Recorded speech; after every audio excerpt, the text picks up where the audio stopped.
Welcome back to the Boot Tragedies. Okay, Saints lose the first game of the season to the Philadelphia Eagles, 15-12 in a low-scoring defensive ball game. We're going to go through some of these stats, and I guess I'll just talk about it as we go through each player. We're going to go with Jalen Hurts, who started 29 for 38, 311 yards, no touchdowns, 1 interception, was sacked 4 times, had a QBR of 41, and yet somehow they still win this game. And he had a couple turnovers in there.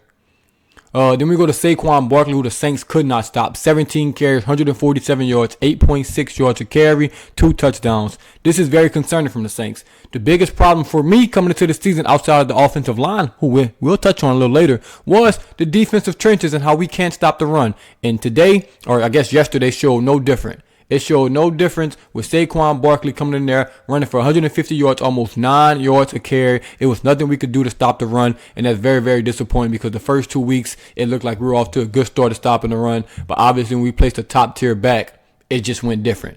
It went very, very different. So we had the Panthers, don't really have a great running back out there. And then we had the Cowboys, who don't have a great running back. We finally faced a good team with a good running back, with a good offensive line, and we looked absolutely awful.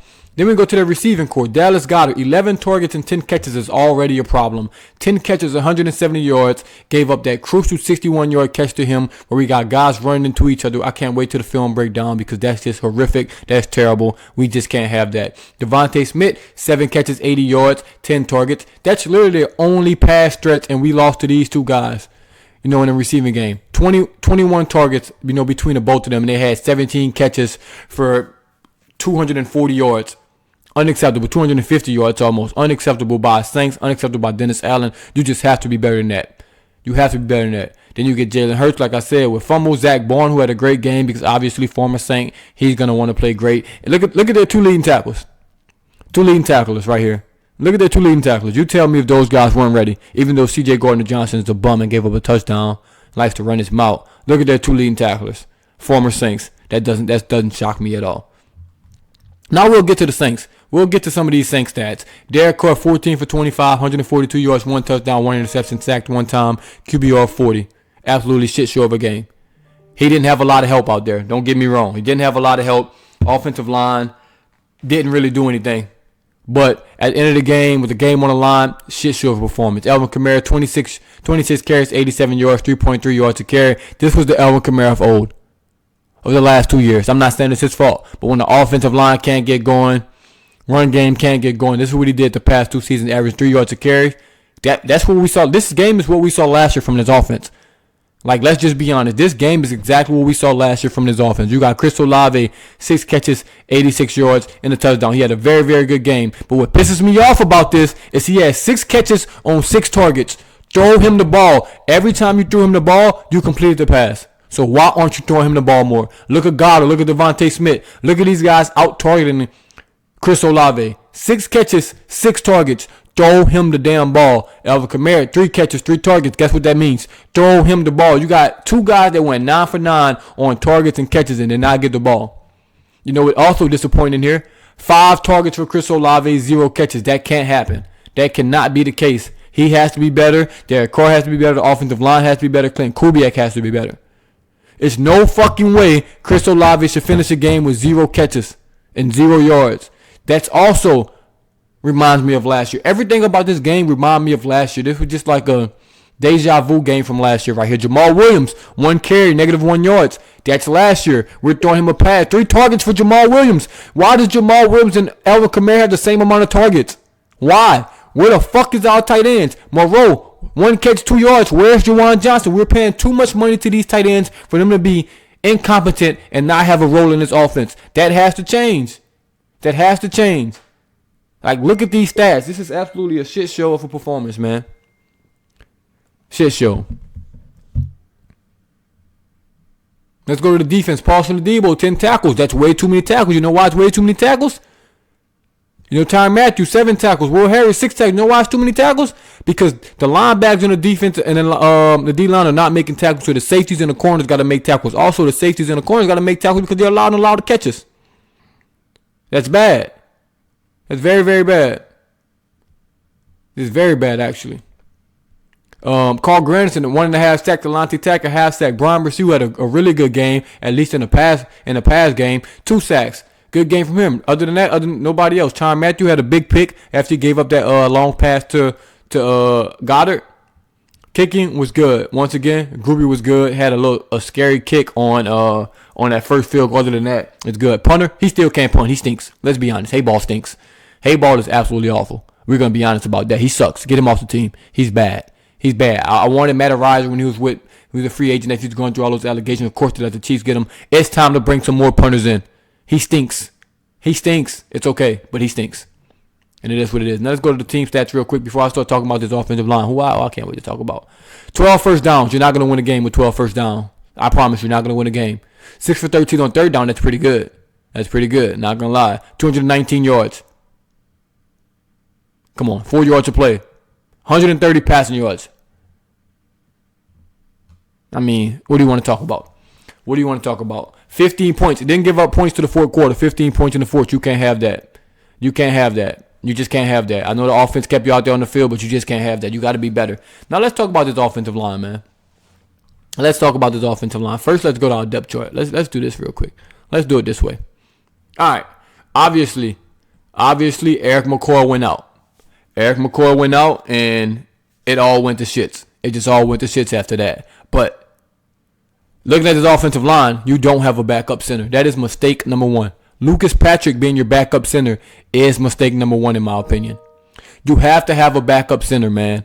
You just can't throw Lucas Patrick at center and then put a different guard in because Alderweireld still hurt. You can't just start mixing and matching everybody.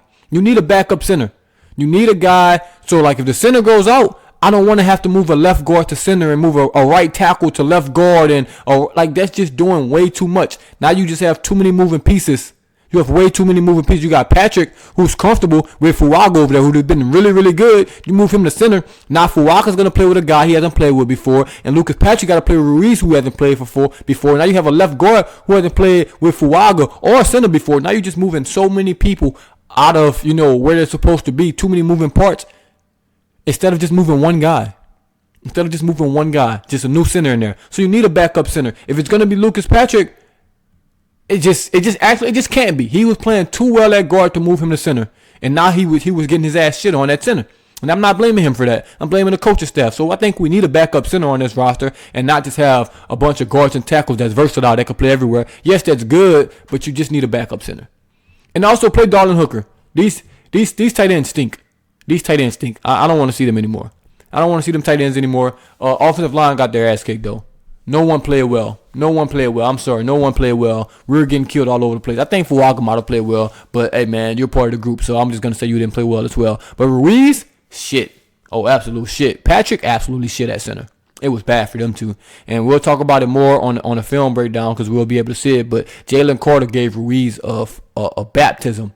We paid that guy $44 million, I think. Wasn't worth a penny. Wasn't worth a penny Sunday. Not in the run game, not in the pass game, not anywhere. Very, very bad game from Cesar Ruiz. But guess what? If Cesar Ruiz gives me 4 bad games this year like that, and then 13 good ones, then I'll just have to take it because that's a good year from him. But this was one of those bad games. It's just one of those bad games. I'm not expecting him to be great every game because he's just not. He's not that good. He's not like an all-pro, Pro Bowl guy. He's just an okay right guard. McCoy obviously is the most important person on this team. Because when he went down, it all went to shit. So obviously he's like, he deserves whatever he gets paid. He deserves every penny because it showed. Cam Jordan, he played the least amount of snaps in his career, I believe. I think I read a tweet that said he only played like 19 snaps or something like that. Let me get the official number because I got it pulled up. But that's a conversation. That's obviously a conversation that the Saints are. Yeah, he played 19 of the 67 snaps for the Saints. Wasn't getting any pass rush. Wasn't helping in the run game. And if he's not helping in the run game, then what's the reason he's out there for? Let's just be honest. And there's no shots at Cam Jordan. I think I've taken enough shots at Cam Jordan over the last 2 years that I just know what it is. It's almost like with Pete Carmichael. Eventually, I stopped bashing Pete Carmichael because it's not his fault. If we keep putting him in that position where he shows he can't do it, then I'm not blaming the person that they keep putting in that position. Like, say if we had a kicker that missed 16 straight field goals or missed 10 out of the 16 and we keep running him out there, then I'm not blaming the kicker at that point. I'm blaming the coaching staff. I'm blaming the people that putting you in charge. So Cam Jordan played 19 snaps. I think the Saints are finally realizing that, it's the tail end of his career. It's over. He has a great career, Hall of Fame career, Saints Hall of Famer, all that, whatever you want to call it. But at this point, it's over with. And we need to find that another defensive end. Obviously, Chase Young was brought in to be that, to split some of those reps. Carl Granderson is our guy, our best defensive lineman, him and Brucey right now. But we gotta look at that position. We gotta look at that position because obviously Cam Jordan can't be an every down player anymore. Can't be an every down player. Linebacker is very disappointing this game. I'll have to see it on film to see what was going on there, but very disappointment. Will Harris, very, very disappointing. Will Harris and Jordan Houghton. Those two guys basically lost this game in my opinion. It's the safeties. I'm not gonna blame one person because the offensive line was shit, but if I'm looking at the defense and the guys that were lost, the safeties.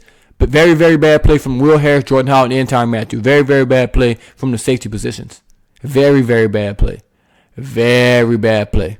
I'm just sorry. It's a very, very bad play from those guys. Alontae Taylor kind of neutralized this game because they didn't really have any receivers for him to guard or anything like that. So it was just tight end play and Devontae Smith and a lot of run game. So when you have a nickel back, it's kind of, it is what it is. It is what it is.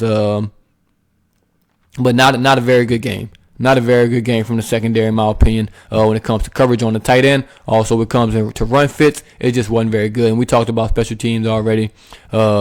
Just wasn't great. We blocked the punt, though. So special teams are still doing really, really well. I like Rizzy. I like what he's got going on. But, man, this was a bad loss. I just can't wait for the film. I don't even want to talk about it no more, man. Thank y'all for tuning in once again. Let me know what y'all thought about this game in the comments, what y'all think we need to do, and things like that. Seeing Jamal Williams at kick return is also insane. But that's a different story for a different day. Can't wait for the film to drop, man. Thank you for tuning in once again. As always, it's the Boo Tragedies, and I'm out.